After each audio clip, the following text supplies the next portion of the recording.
it's real easy to figure out how distributors do business. You just have to ask other laundry owners. And it's not like you have to be a super sleuth to figure this out.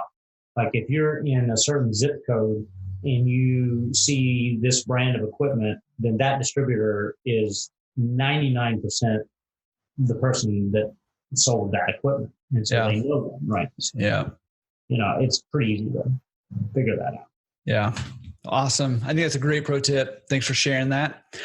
The next to last section of the podcast is just recommended resources. Do you have any resources that you would recommend to either other owners or people who want to be owners that might help them in their business? Yeah. So it's not just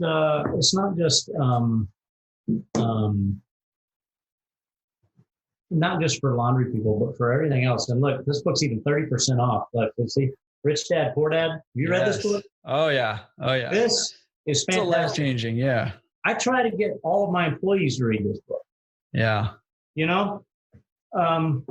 If you haven't read it, so like the interesting thing is like I read this already. I kind of already could, read a balance sheet and stuff like that because I went to business school, but this really explains what a real asset and what a real liability is and what it actually means, to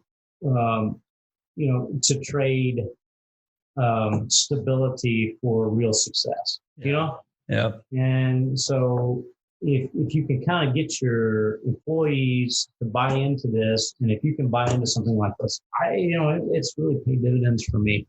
Really helped. Because everybody kind of sees what you're doing. You know what I mean? Mm-hmm.